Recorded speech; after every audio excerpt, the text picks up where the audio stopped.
Donc, bonjour à tous, bienvenue dans cette nouvelle vidéo. Pourquoi faire des concours? Donc, dans l'univers du ball trap, il existe une frontière invisible que beaucoup de tireurs perçoivent sans jamais vraiment la franchir. Cette frontière ne sépare pas les bons des mauvais tireurs, ni les passionnés des occasionnels. Elle distingue simplement deux manières de pratiquer. Le tir loisir, confortable et rassurant, et la compétition, plus exigeante, mais infiniment plus révélatrice. Faire des concours de ball trap, ce n'est pas simplement participer à une épreuve officielle, c'est accepter de se confronter à soi-même dans des conditions réelles, là où chaque plateau compte et où chaque erreur a une conséquence mesurable. Donc le tir loisir est presque toujours le point de départ, c'est par lui que l'on découvre les disciplines, que l'on apprend à lire des trajectoires, à maîtriser les gestes fondamentaux. Donc les ball trap de campagne, les initiations dans les stands sont souvent le début d'une nouvelle passion. Donc au démarrage, le stand devient un lieu de plaisir, de détente, où l'erreur n'a pas de poids réel et l'on tire avant tout pour se faire plaisir. Donc cette liberté permet de progresser sereinement, à son rythme, mais elle installe aussi, avec le temps, une certaine routine. Les mêmes postes, les mêmes conditions, les mêmes sensations, tout ça revient régulièrement et sans contrainte extérieure. La progression finit donc par ralentir sans qu'on s'en rende réellement compte. Ce que je vois souvent dans les stands dans lesquels je vais tirer, c'est que les tireurs sont habitués à leur machine, à la vitesse des plateaux, ils savent d'où ça sort, ils sont plus surpris en fait et tirent un peu de manière instinctive sans réellement réfléchir à ce qu'ils font.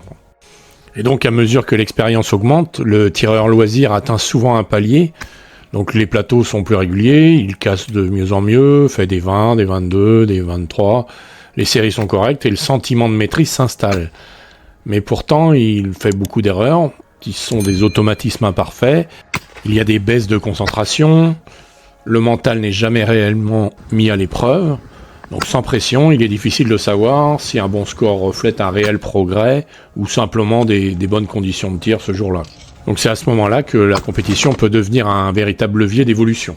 Donc souvent, le premier concours marque une rupture avec la pratique loisir.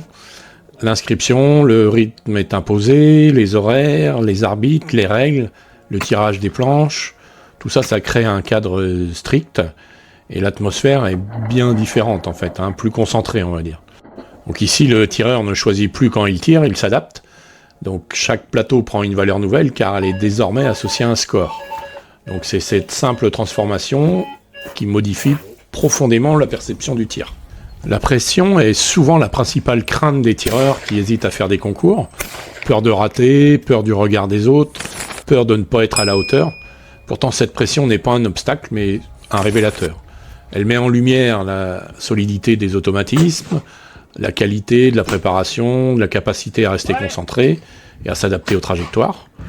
Donc en compétition, les gestes approximatifs ne tiennent pas longtemps, alors que les bases solides, eux, tiennent. Et le score ne juge pas le tireur, il montre simplement la réalité de son niveau en fait. Et c'est souvent pour cette raison qu'on va rater son premier concours, parce qu'on arrive un peu content de son niveau, de son entraînement, mais sans jamais avoir tiré avec cette pression.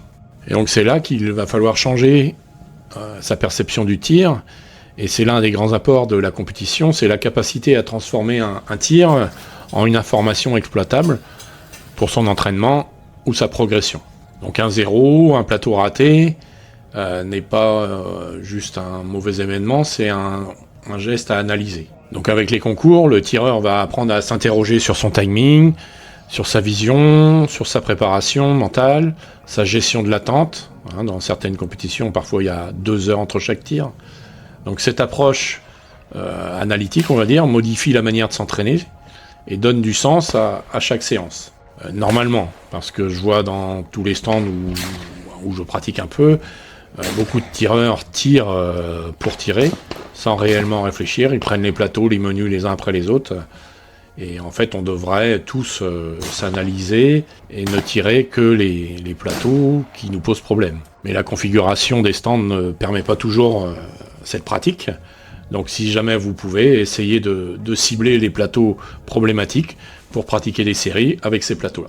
Et ainsi, les concours seront le prolongement de vos entraînements et non l'inverse. Le concours n'est pas là pour découvrir les plateaux et les trajectoires, même si c'est souvent le cas. Donc la compétition impose une rigueur que le tir loisir ne demande pas. Elle pousse donc le tireur à structurer sa pratique, à réfléchir à son échauffement, à composer une routine, comme on a dit dans une autre vidéo, une routine de tir stable. Et très vite, il va comprendre que le ball trap est un sport de constance. Réussir une série parfaite, c'est bien, mais être capable d'enchaîner des scores, des séries complètes sans erreur, concours après concours, est bien plus révélateur. Donc la quête de régularité devient vite l'un des moteurs principaux de la progression. Donc en concours, la dimension mentale prend une place centrale. Il faut gérer l'attente entre les séries, la fatigue, les variations du rythme, de l'influence des autres tireurs également. Donc il faut apprendre à rester dans sa bulle, à repartir après un échec et maintenir le même niveau tout au long de la série, du premier au dernier plateau. Et c'est quelque chose qui ne s'acquiert qu'en situation réelle. Donc la compétition développe le mental, alors que le tir loisir sollicite rarement cette même intensité. De plus, les concours offrent des repères clairs, les scores, les moyennes, les classements. Tout ça, ça permet de mesurer sa progression de manière objective. Ils deviennent une direction et des objectifs concrets. Donc le tireur peut comparer ses performances d'une saison à l'autre, identifier ses points forts et ainsi cibler ses axes de travail. Donc par exemple, travailler la chandelle, travailler un traversard, un fuyant. Donc le tir devient un projet structuré et les entraînements auront pour objectif d'améliorer ces tirs-là. L'avantage aussi des concours en France, alors ça peut être un inconvénient, c'est qu'on tire aussi avec des tireurs de tous niveaux. On est mélangé avec tous les niveaux, donc ce n'est pas un monde fermé. Et comme tout le monde a la même passion, donc l'observation des autres, les échanges entre les planches, les conseils, ça crée une émulation entre les tireurs. Et moi j'ai toujours trouvé que cette dynamique permettait d'améliorer la progression, l'apprentissage. Donc même si parfois dans certains concours on sait qu'on ne pourra pas gagner en fonction des tireurs présents, des compétences de ces tireurs-là, il faut enlever du coup la pression de la victoire et tirer pour se faire plaisir en prenant les plateaux les uns après les autres. Alors je ne sais pas comment ça se passe dans les autres fédérations, mais en France on a la chance de pouvoir tirer avec les meilleurs. C'est-à-dire qu'on peut être dans un concours avec quelqu'un de l'équipe de France qui va tirer les mêmes plateaux que nous. Bon, souvent mieux que nous, mais faut voir ça donc comme une source d'apprentissage. Et l'avantage d'un cadre compétitif aussi, c'est que ça impose une application stricte des règles et une attention à la sécurité. J'ai jamais vu de soucis dans les concours, tout simplement parce que les tireurs ont les bons réflexes. Ce qu'on ne voit pas toujours dans les petits ball trap de campagne, par exemple, où les tireurs sont moins habitués à tirer avec d'autres tireurs, même si c'est le début de l'apprentissage des concours. Qu'au final, un concours procure une sensation particulière, quel que soit le résultat, lorsqu'on est allé au bout du concours, qu'on a géré tout ce qu'on avait à gérer, le score en compétition va avoir plus de valeur qu'un bon score obtenu à l'entraînement.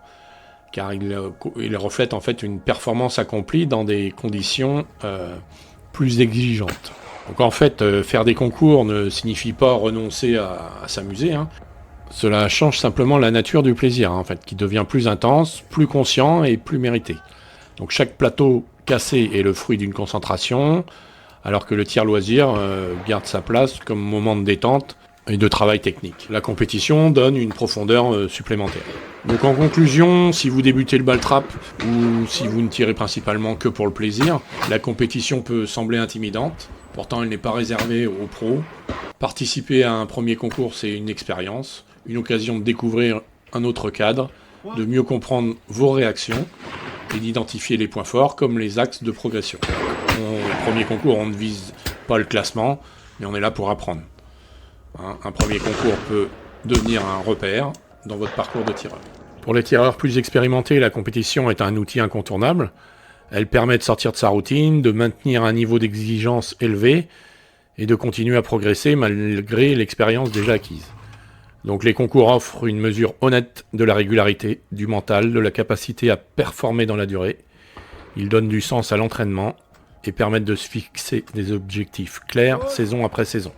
Donc au final, faire des concours de ball trap n'est ni une obligation ni une finalité, c'est un choix, celui d'explorer pleinement ce que ce sport nous apporte, ce que ce sport a à offrir, au-delà du plaisir et de simplement casser des plateaux. Et que l'on soit débutant ou confirmé, la compétition n'est pas un jugement, mais une opportunité, celle de mieux se connaître et de donner une nouvelle dimension à sa pratique. Donc merci à vous d'être allé au bout de cette vidéo. N'hésitez pas en commentaire à nous dire si vous pratiquez régulièrement le ball trap. Je sais que les coûts augmentent. Combien de concours vous faites par an, quel genre de concours. Et à bientôt sur les pas de tir. Merci et à bientôt.